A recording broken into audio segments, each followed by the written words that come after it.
Good afternoon, ladies and gentlemen. You're welcome to today's Royal Afternoon Edition, the 2 p.m. news on 88.4 Royal FM and live on YouTube at Royal FM Cameroon with me, Mapala Zita. The headlines.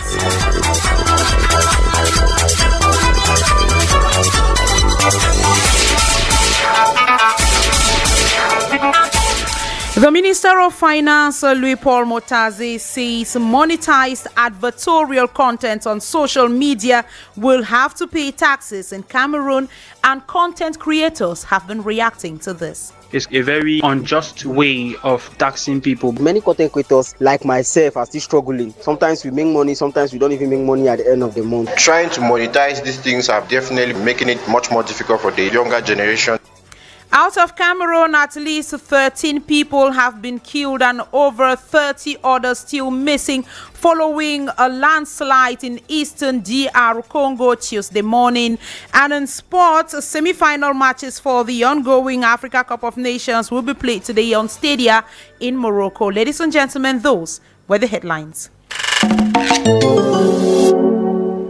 Good afternoon. Once again, you are welcome to the 2 p.m. news on Royal FM. A ceremony to open the National Youth Forum has taken place today at the Yaoundé Conference Center.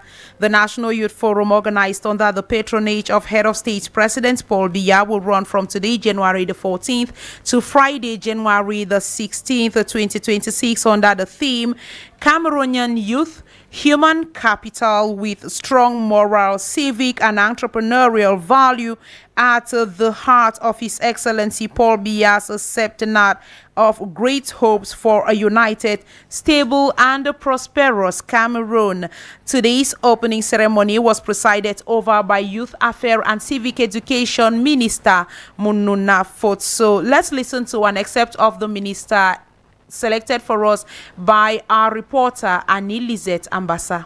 As you know, the head of state during his swearing-in speech prescribed a special youth plan for youth employment. All those strategic tools need to be appropriated by the staff of the ministry and young people themselves. That's why we convene this important forum, extended to all the stakeholders in the youth sector. But we start by this pre-forum, which aim at appropriating within the ministry and the young people have the same level of information and appropriate those tools and define their roles in the implementation of those important and strategic tools in favor of young people. The forum itself will come 2 other days, extended to all the stakeholders, the different ministerial departments, partners of the youth sector, so that appropriate those tools and define the role of each actor in the implementation of those important tools, so that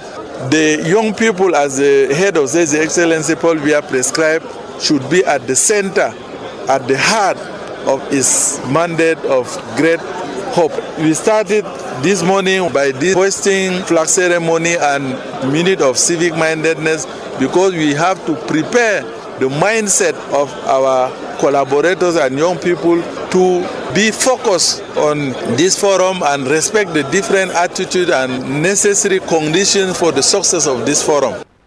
Let's also listen to one of the participants at today's opening ceremony. She begins by presenting herself, still on the microphone of Annie Lizette Ambassa. My name is Ewumbelidi Patricia, and I'm the member of CNGC of Cameroon. We are here to take note for what the president promises to us about this plan, and we are grateful to him because he thinks about us women and us youth. So we know that by coming here, it will not just be a lack of time. We will learn more, and then we will go back full.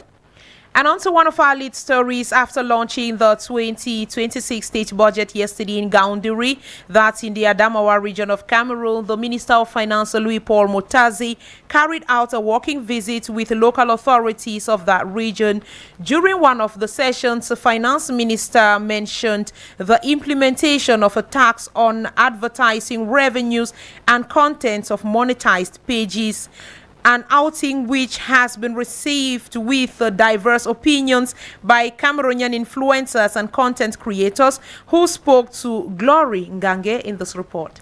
The statement about placing a tax on adverts by monetized pages has been judged as unjust by many young Cameroonians who are into content creating, like Yannick Cabrel, popularly known as 237 Palava. It's kind of like a very unjust way of taxing people, because I manage so many Facebook pages and TikTok accounts, and there are pages and accounts with very huge number of followers which has never generated a franc. Based on the fact that we are in Cameroon, this tax should be on those who have Cameroonian TikTok accounts. And on social media, I don't think the Cameroon government has made it easy for any of these social media platforms to give monetization to Cameroonians. Given the level of unemployment among young people in the country, this online contributor highlights that this idea, if not carefully implemented, can send many of them packing from this space. My reaction is mixed. I understand the government's effort to regulate the digital economy and expand the tax base, but many content creators like myself are still struggling and earning inconsistently. Sometimes we make money, sometimes we don't even make money at the end of the month. So as an influencer, this policy is going to affect me negatively if it's not implemented carefully. Without clear guidelines, fair thresholds and proper education, many of us will still fall under this and will lose greatly. It may discourage creativity and push small creators like me out of the space. Boris is a community manager. He expresses mixed feelings about this development, which, according to him, is an additional burden on Cameroonians who are already paying a lot of indirect taxes. First thing, I feel like it's unjust because this is kind of a way for the younger generation to express themselves and not rely on the state to produce for them means to earn money. And trying to monetize these things are definitely making it much more difficult for them. On the other hand, I understand that the government is trying to get everyone to contribute into the national effort, but is it really the best approach? They already pay taxes in every other way, be it through consumption, be it through transportation.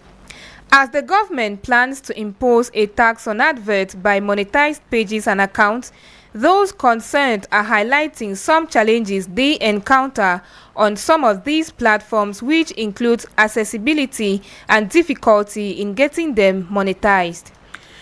Glory Ngange in that report. Now, following the minister's announcement on this new tax for monetized content, our reporter Ngang Nadej caught up with an expert and got their opinion on this new levy. Let's listen to her report. According to the 2026 finance law, influencers will be taxed based on their advertising revenue and number of followers. The move has sparked debate among Cameroonians, with many taking the news with a pinch of salt.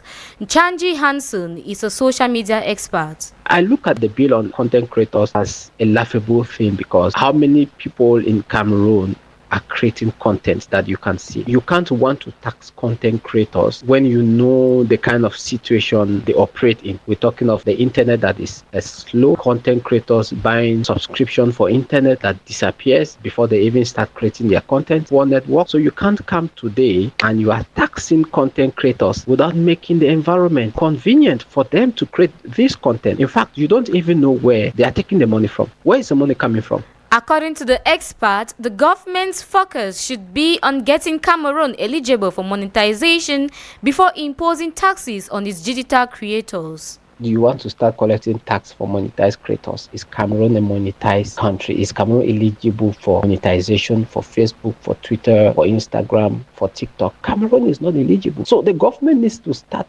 by advocating for these platforms to put Cameroon as an eligible country for monetization. More than 5 million Cameroonians use Facebook, and this is the highest social media app that is being used in the country. So if the government wants to tax creators, they should first of all think about where are these guys getting their monetization status from. He points out that many creators don't directly earn from the content itself, but rather from brand deals and partnerships triggered by their online presence. The government is looking at the money that creators are earning. Most of this money doesn't earn them from content monetization. They earn this money from deals that they get from companies who see them online and who now have deals with them. Some of these deals are online, are out of the country, like TapTapSend and all these other platforms that hire some of these content creators. Those deals have not been made thanks to content monetization. Are you going to tax someone for being the face of maybe a school or a brand? So is this how the country has become? The social media expert concludes by saying, So you see that this is a policy that was not well calculated. It is like putting the cart before the horse instead of the horse before the cart. The government has to do the right thing by also advocating for Cameroon to be eligible country for monetization. Once this is done, we cannot say, okay, this is fine. To sum up, as content creation continues to grow as a viable career path for many Cameroonians, the government's approach to taxation will likely shape the future of the country's digital economy. And on to politics, the Constitutional Council has declared itself incompetent in the appeal from the Liberators political party requesting that head of state President Paul Biya be impeached for incompetence and laxity in ruling Cameroon. This verdict was taken yesterday during an audience granted by the council to the party's president, Professor Olivier Billy. In the same vein, the president of the Constitutional Council, Clement Atangana, equally ruled out the request from the Cameroon Democrats Front of Denis Emilien Atangana, stating that the tax compliance certificate form could not be exempted from the candidacy requirement documents to postulate for the municipal and legislative elections, hence inadmissible by the council. Let's now listen to Denis Emilien Atangana, president of the CDF party, who spoke to our political desk editor and editorialist Jean-Marie Anaba. Well, yes, we are surprised for this decision because we think that Constitutional Council have obligation to know this affair because it's their duties, it's our obligation, and we think that now we will present our candidature, but we will go in the election, but we cannot put in our candidature this document that the law don't authorize. Now, bearing in mind that many aspiring candidates at this year's twin elections have been facing difficulties in obtaining the tax compliance certificates, that's the TCC form, our reporter Evans Williams Njobati spoke with a tax specialist and now reports. Imposed as a compulsory form by the Taxation Directorate, the Tax Compliance Certificate, TTC in abbreviation, is that form that indicates that the taxpayer is in good standing with the tax obligation. Maurice Kemu is an accountant who reveals the mode of obtaining this document. Depuis un an et demi aujourd'hui, la procédure d'obtention a été modifiée. For the past year and a half, procedure for obtaining this document has been modified because you really need to be in full compliance with the administration in every aspect to obtain this form. For example, when you go to the tax website and navigate to the Harmony 2 section where you download tax documents, you must check your dashboard to see if all the boxes are ticked. Vérifiez votre tableau de bord pour voir si toutes les cases sont cochées.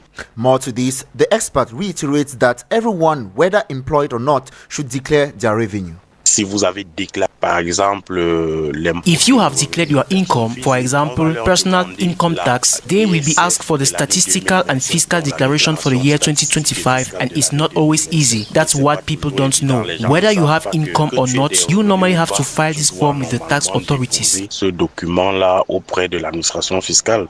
Nevertheless, our accountant and expert in taxation, Maurice Kemu, points out some irregularities one can encounter while applying for the set form.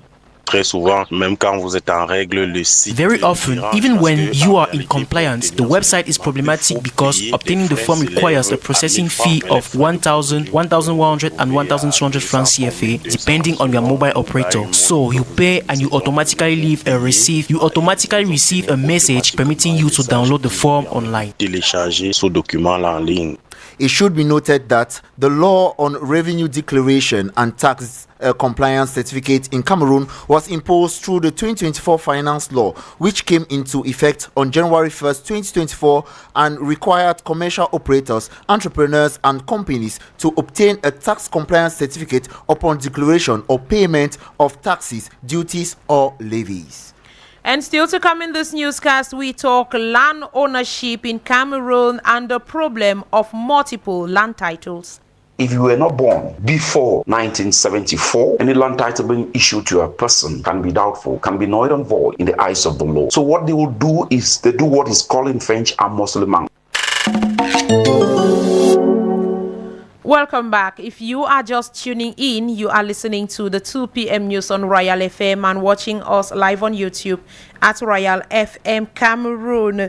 As you heard a couple of seconds ago, land ownership in Cameroon continues to be plagued with the phenomenon of double land titles. Real estate agents are allegedly exploiting loopholes in the system, leaving buyers exposed to fraud. Our reporter Jeffrey Tachum spoke with a legal mind who highlights the various procedures required to secure land ownership in Cameroon.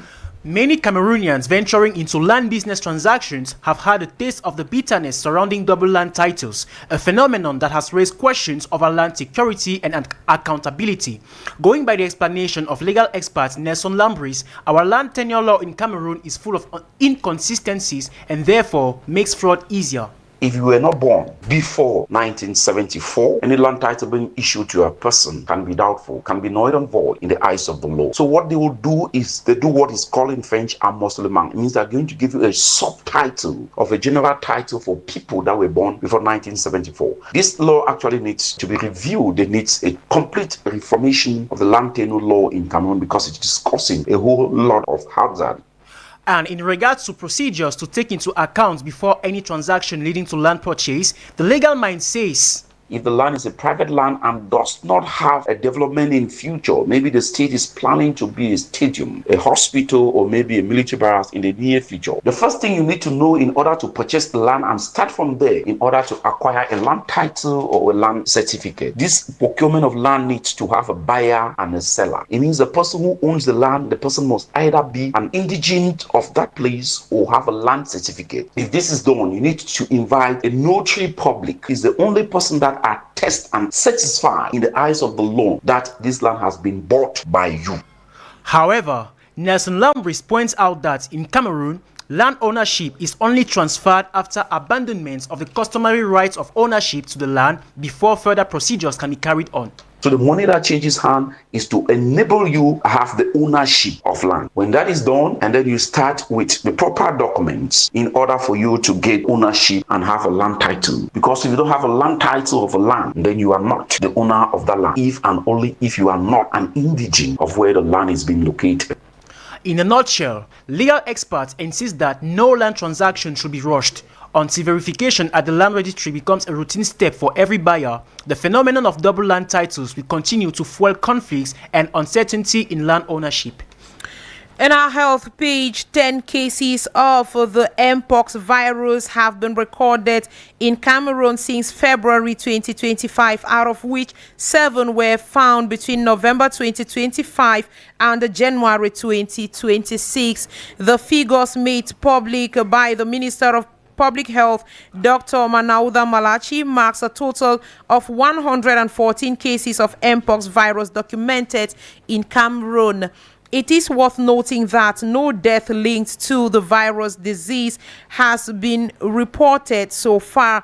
In line with this outing, our head of reporters brigade, Fringway Crispin, interviewed a health expert on all we need to know about the disease, and she compiled this report. The Mpox is a viral disease caused by the monkeypox virus related to smallpox that causes several signs and symptoms. Nurse Mengo Alexandra Grace. Usually the symptoms begins a week. It can start from 1 to about 2 weeks after its exposure. Some of its symptoms you can see is fever, the little rashes, some headache, some back pain, tiredness. At the level of how the disease is transmitted, the health expert reviews. It usually spreads through contact when an animal is infected or other people. You have like contaminated things like beddings, towels. You also have close skin to skin contact as some of the transmission routes. Recently, the outbreak of the Mpox disease has been recorded in several African countries as well as Cameroon, a situation which Mengo Alexandra Grace attests it is as a result of numerous factors.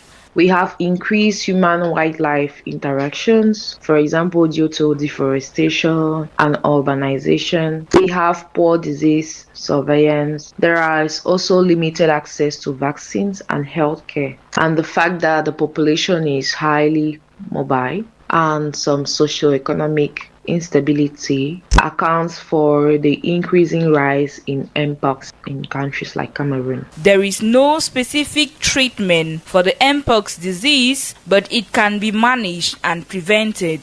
There is a supportive care and then antiviral medications which help to manage the symptoms. Looking forward, we can prevent mpox by avoiding close contacts with infected people or animals. We absolutely need to practice good hygiene, like washing hands regularly. We could use protective gear when handling potentially contaminated materials. We get vaccinated if we feel like we've been exposed. We avoid eating undercooked bushmeat and practice safe sex. It is worth noting that the mpox disease can be deadly, though it's usually a mild self-limiting illness for most people, with recovery within weeks. Human remains have been discovered at the Chancliffe in the west region of Cameroon during rehabilitation works. The discovery was made Monday and identified as Manuke Njefak Regine, a 77-year-old woman who was one of the victims of the November 5th, 2024 landslide. The development brings the number of officially recorded victims of the tragedy to 14. Reports say the remains have been handed over to the family after proper customary formalities. Out of Cameroon, a landslide in eastern DR Congo has killed at least 13 people and left over 30 still missing, this according to local authorities. Tuesday's landslide occurred at about 1 a.m. in the village of Burutsi in North Kivu province, and witnesses say it came following several hours of intense rainfall. The main road between the major city of Goma and the provincial capital Walikale has been cut and is greatly affecting government's ability to speed up rescue efforts. Thousands of people yesterday attended Ugandan President Yoweri Museveni's final campaign rally in the capital Kampala ahead of tomorrow's general elections. The 81-year-old leader of the National Resistance Movement Party, who has ruled the country since 1986, is seeking a 7th term in office and stands as one of Africa's oldest presidents. In his closing address to supporters, Museveni encouraged them to vote, adding that any interference would be crushed. Meanwhile, the Ugandan Communication Commission also directed mobile internet providers to temporarily suspend services, citing misinformation, electoral fraud, and incitement of violence. Somalia's President Hassan Sheikh Mohamud has announced that his government has cancelled all agreements with the United Arab Emirates, accusing the Gulf state of failing to respect Somalia's sovereignty and unity. In a televised address, Mohamud said the federal cabinet decided to terminate agreements covering economic infrastructure, security, and defense, stressing that the UAE bypassed the federal authority of Somalia and interfered in the country's internal affairs. We come back with sports after this break. Biwa Brian, good afternoon. Good afternoon, Mapalazita. With you, Brian, let's find out what's up with the ongoing Africa Cup of Nations in Morocco. AFCON 2025 Morocco, a special page in the news. The semi-final of the ongoing Africa Cup of Nations has been set for today, with the first fixtures slated for 6 p.m. between Egypt and Senegal, Brian.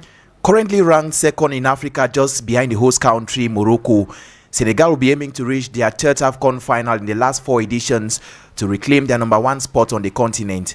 The knockout phase was a breeze for Senegal, who saw off Sudan 3-1 in the round of 16 and then beat Mali by 1-0 on their way to the semi-final. 11 goals in 5 matches tell the story of an attacking force that will take some stopping in their quest for a second star. But it will also be their defensive resilience which needs to be praised, as Senegal have kept 3 clean sheets in their last 5 matches, conceding only twice. Egypt, who are 7-time AFCON champions on their part, enjoy a similar group stage to Senegal as they won 2 and drew 2 of their games in the group stage of the competition. What will concern Egypt's head coach Hossam Hassan is that his team have only managed to score 1 goal against Senegal across their previous 5 meetings in these competitions. As concerns today's game, Senegal has enjoyed a decent record against the Pharaohs of Egypt in recent years, winning 3 of their last 5 meetings, including their most recent clash, which dumped Egypt out of the qualification race for the 2020 World Cup in Qatar. Brian, in the same vein, the second semi-final pair will be at 9 p.m. featuring the host against Nigeria, and you have a preview. Nigeria have been one of the most standout stories of the tournament, exceeding expectations after a disappointment of missing out on qualification for the 2026 FIFA World Cup. They opened their campaign with a 2-1 victory over Tanzania, followed with a dramatic 3-2 win against Tunisia to secure an early qualification, then rotated their squad to defeat Uganda 3-1 in the final group game before dispatching Mozambique 4-0 in the round of 16 and recording another commanding 2-0 victory over one of the tournament's favorites, Algeria, in the quarterfinals. The Nigerian side are the tournament's highest scoring team with 14 goals from 5 matches, conceding 4 and keeping 2 clean sheets, with attacking quality provided by Victor Osimhen, Ademola Lookman, Alex Iwobi, supported by Ako Adams, while leadership and balance comes from Wilfred Ndidi, Frank Oyeka, Kelvin Bassi, Samuel Ajayi, and goalkeeper Stanley Nwabali. The tournament's host Morocco on their part topped Group A with 7 points after victories over Comoros and Zambia, including a draw against Mali. In the knockout stage, the Atlas Lions overcame Cameroon by 2-0, with the Real Madrid star Brahim Diaz continuing his fine scoring form as the Atlas Lions controlled the contest through structured possession, set pieces, and efficient, compact defensive organization. The run represents Morocco's 5th AFCON semi-final appearance and their most significant campaign since 2004, with the Atlas Lions said to have previously reached the final only once as the host country back in 1988, and another win today could potentially take them into their 3rd senior CAF final within a year. In contrast to Nigeria's free scoring approach, Morocco's strength has been built on defensive solidarity, having conceded just 1 goal in the tournament and none from open play, a foundation that has made them formidable opponents on home soil. In the build-up to the set semi-final fixtures, fans in Morocco are bracing up for both games, as Abel Bella Samari tells us live from Morocco. Good afternoon, Yaoundé. Welcome to Rabat, Morocco. The 2025 African Cup of Nations has reached its defining moment as 4 giants of African football prepare to clash in the semi-final in Morocco. Senegal face Egypt in Tanger, while host Morocco take on Nigeria in Rabat, with history, rivalry, and national expectation hanging heavily over both encounters. In Tanger, Senegal and Egypt renew one of the continent's most compelling rivalry. Egypt coach Hossam Hassan has framed the tournament as a ferocious competition, insisting his side fear no opponent despite Senegal's recent dominance.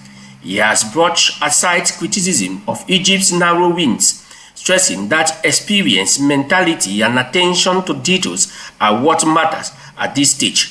With a record 7 African Cup of Nations titles behind them, Egypt arrived confident that their pedigree can carry them through another tight contest. Senegal coach Pape Tawe has struck a calmer tone. He has spoken with respect about Egypt's history and quality, but insists his players are focused, disciplined, and fully committed to their footballing identity. Tawe has downplayed individual narrative, emphasizing collective effort and concentration as Senegal seek another step towards continental glory. The clash is expected to be physical, tactical, and finely balanced, with little room for errors. In Rabat, the spotlight falls firmly on Morocco as the hosts chase a place in the final on home soil. Coach Walid Regragui has described the semi-final against Nigeria as a final before the final, acknowledging the magnitude of the challenge while embracing the ambition of his team and supporters, he has urged calm and focus, warning against distraction. The coach of Morocco has also dismissed talk of refereeing conspiracy, insisting that only performance on the pitch should decide the outcome. Nigeria head coach Eric Chelle has been pragmatic in his assessment. He has labeled Morocco the Super Eagles' toughest test so far, particularly given the intensity of playing the host nation. Chelle has hinted at a discipline, possible cautions, tactical approach built on defensive organization and quick transition. Despite key absences, he has expressed strong belief in his squad's unity and resilience, confidence they can rise to the occasion. With place in the final at stake, both semi-final promises tension, tactical integrity, and moment of individual brilliance. Whether it is legacy against momentum in Senegal versus Egypt or home pressure against pedigree in Morocco versus Nigeria, African Cup of Nations 2025 is set for a dramatic and unforgettable climax. Stephanie Bisay, Jean-Pascal Sala, Eric Christian Kwam, Abel Bella Samari on special assignment in Morocco. AFCON 2025 Morocco, that was a special page in the news.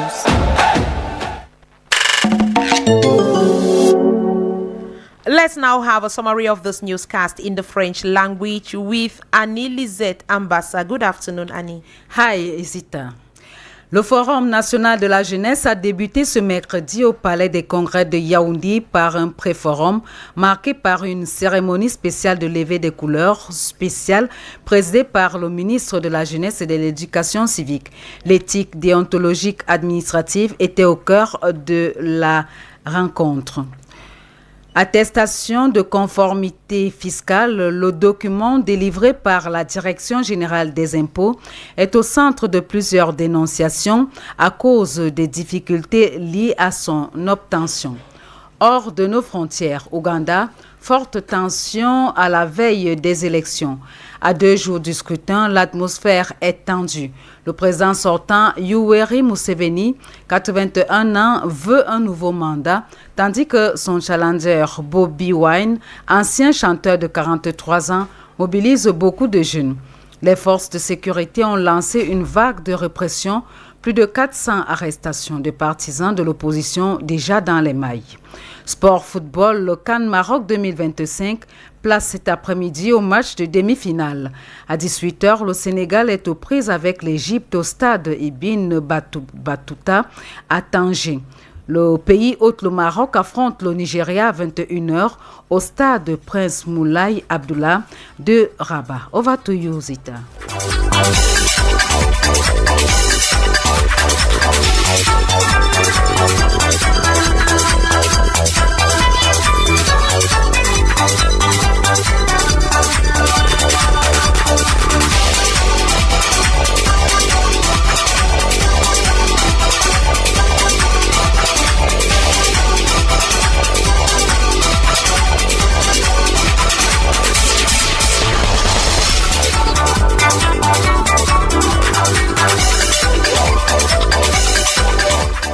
Ladies and gentlemen, that was the package we compiled for you on today's Royal Afternoon Edition. The 2 p.m. news received technical assistance from Salomon Isana. Brian Bida took care of the cameras for our social media handles. Production assistants Evans Williams Njobati and Glory Ngange. Script editing and editorial coaching Abel Bella Samari. Central coordination Roger Kiek, our station manager, and general supervision by the Reverend Pastor Bisay Emmanuel Noel. For news editing and presentation, my name is Mapala Zita.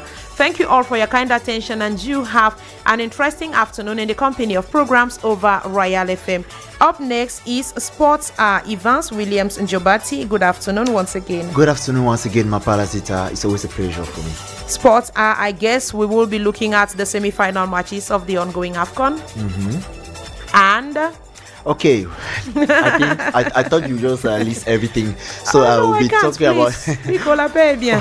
Of course, we'll be talking about the semi-finals games. We know that Senegal is going to be battling with Egypt. Those are the Pharaohs of Egypt. That is a remake of the final year in June 2021, the AFCON organized by Cameroon. We will be having in the evening Morocco, host nation, those that defeated Cameroon, fighting against they'll be battling, or should I put it this way, battling with the Super Eagles of Nigeria that are 3 titles up and equally finalists in last year's edition. So these are the 2 interesting encounters, but we'll not only be focusing on that. We will be talking a little bit about the Elite 1 and 2 championship that is going to be launched on the 24th and 26th of this month. Equally, we're talking about what's making news out of the country, precisely with 2 new coaches in 2 new clubs, that is Manchester United with Michael Carrick, and Real Madrid with Alvaro Arbeloa coming at the helm of these 2 teams. So just stay tuned. Ladies and gentlemen, stay tuned.